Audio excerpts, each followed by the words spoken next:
ब्राह्मणों के गांव में यादों या आकर तेरी कथा करने की हिम्मत कैसे हो गई?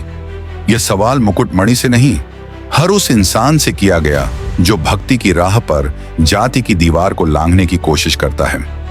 यह सवाल उस सोच का प्रतीक है जो आज भी इस बात को मानता है कि भगवान जो है वो सिर्फ ऊंची जाति के हैं। और इन लोगों से आज हम ये सवाल पूछते हैं कि क्या भगवान श्री राम ने कभी शबरी से उसकी जाति पूछकर उसके झूठे बेर खाए थे? क्या भगवान श्री कृष्ण ने सुदामा से दोस्ती उसकी जात देखकर की थी? और अगर हमारे भगवान भेदभाव नहीं कर रहे थे तो भगवान के नाम पर यह कौन से धर्म के ठेकेदार हैं जो भगवान को बदनाम कर रहे हैं? क्योंकि यह जो घटना है ये इंसानियत को तार तार करने वाली है, धर्म को खोखला बताने वाली है, समाज को भीतर से तोड़ने वाली है। इटावा के दादरपुर गांव में कथावाचक मणि यादव और उनके सहयोगी संत कुमार के साथ जो कुछ हुआ वो केवल दो लोगों की बेइज्जती नहीं थी, यह हिंदू समाज की आत्मा पर चोट थी। यह हमला किसी जाति पर नहीं बल्कि भक्ति के अधिकार पर था।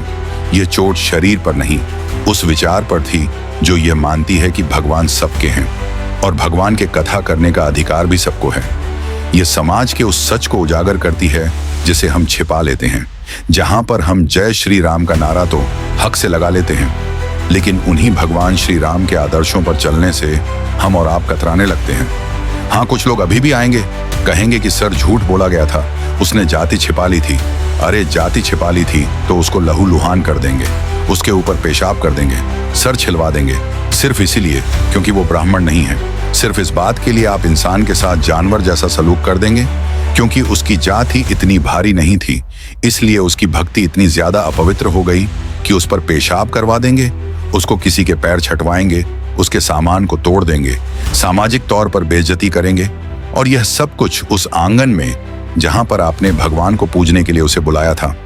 और आपको लगता है कि यह सब देखने के बाद भगवान आपको आशीर्वाद देंगे? नहीं, भगवान भी आपको देखकर कहेंगे कि लानत है तुम जैसे भक्तों पर। लेकिन आज सिर्फ पीटने वालों से सवाल नहीं होगा, सवाल उस भीड़ से भी होगा जो खामोश है, सवाल उस भीड़ से जो इन घटनाओं को देखकर अनदेखा कर देती है।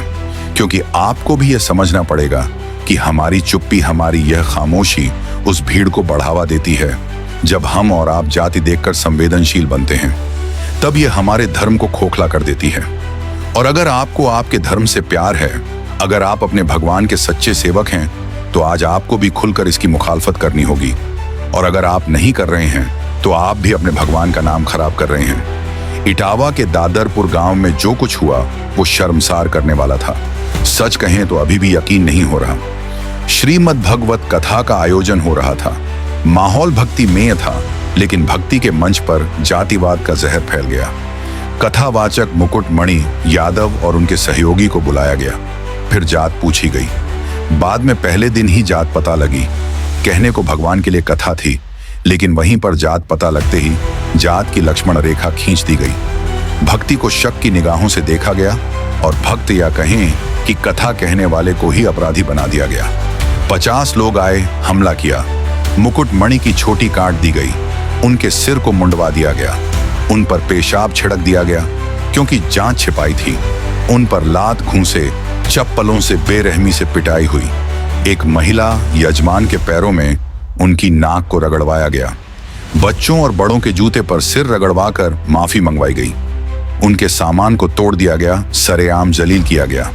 इस पूरी घटना का वीडियो सोशल मीडिया पर वायरल है और इस वायरल वीडियो में साफ साफ दिखता है कि ना केवल लोग यहाँ तमाशा देख रहे थे बल्कि बेशर्मी से तालियां भी बजा रहे थे।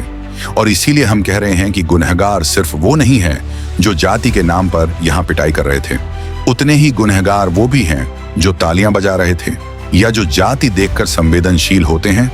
वो यह देखकर संवेदनशील होते हैं कि हमारे जाति के आदमी के साथ गलत हुआ नहीं हुआ। और यही एक तरफा संवेदनशीलता आज हमारे धर्म के पतन की बड़ी वजह बन रही है। यही एकत्र संवेदनशीलता आज हमारे धर्म में बिखराव की वजह बन रही है। और अगर इसे हमने नहीं संभाला तो यकीन मानिए अपने धर्म के सबसे बड़े दुश्मन भी हम और आप ही हो जाएंगे। ये मैं इसलिए कह रहा हूँ क्योंकि इस घटना के वीडियोस को देखने के बाद भी कुछ लोग ऐसे हैं जो उससे शर्मिंदा नहीं हैं और अभी भी वह बेशर्मी से आकर कह रहे हैं कि देखिए ना, उसने अपनी जाति छिपाई थी, ब्राह्मणों के मोहल्ले में जात छिपा कर गया था, ब्राह्मण बनने का नाटक किया था दो आधार कार्ड मिले थे। एक में मुकुट मणि अग्निहोत्री उसका नाम है, दूसरे में मुकुट सिंह लिखा हुआ है। उसने धोखा दिया था। क्या नाम के चलते आप इंसान के साथ जानवरों जैसा व्यवहार करेंगे? और अगर किसी ने झूठ बोला तो उसका जवाब हिंसा है।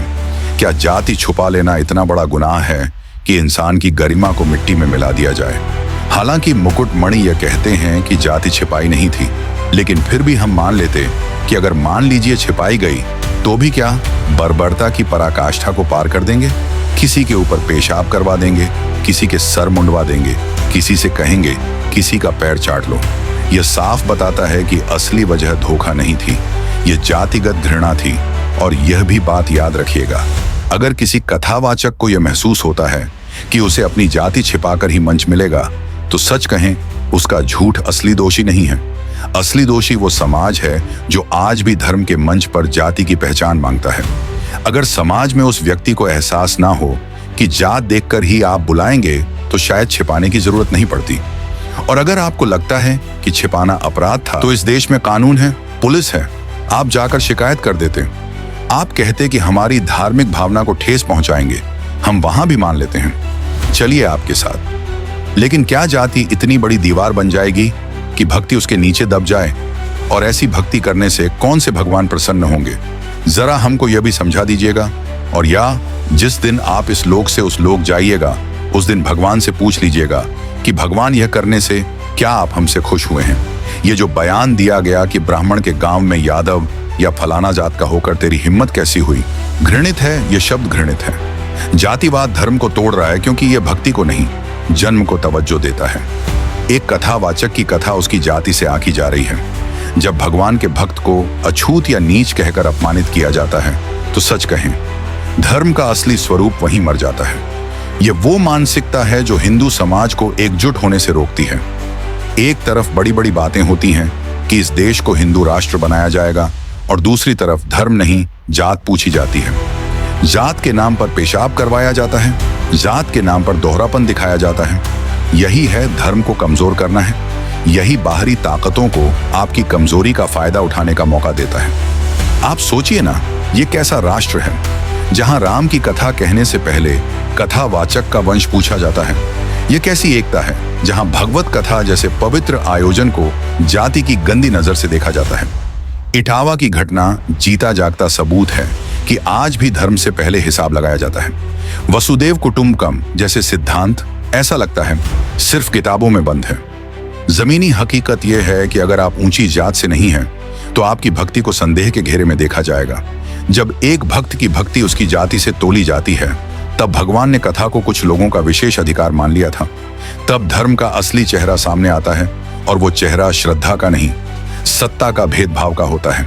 और यह वही मानसिकता है जो धर्म को भी कमजोर बनाती है, क्योंकि जो समाज अपने ही लोगों को जाति के नाम पर तोड़ता है, वो किसी मजबूत राष्ट्र की नींव नहीं रख सकता।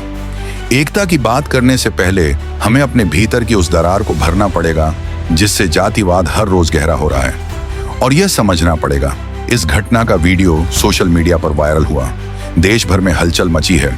कई लोग हैं आक्रोश जता रहे हैं, नेता बयान दे रहे हैं, पुलिस कार्रवाई कर रही है, लोग जा रहे हैं कि पुलिस और तेज कार्रवाई करें।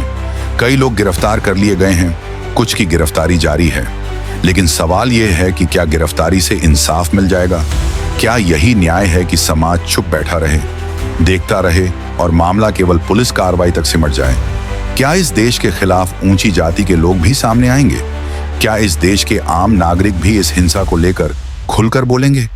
क्या इस देश के धार्मिक संगठन भी खुलकर बोलेंगे?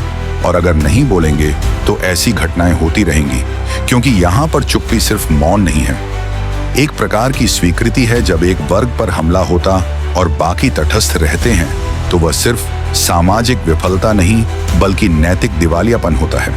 यह घटना सिर्फ यादव या दलित समुदाय की नहीं, बल्कि पूरे हिंदू समाज की हार है। यह उस धर्म की हार है जो समरसता का संदेश देता है, लेकिन व्यवहार में भेदभाव को नजरअंदाज करता है। जब तक हम जातिवाद के खिलाफ एकजुट नहीं होंगे, तब तक हर गिरफ्तारी अधूरी न्याय की कहानी कहेगी।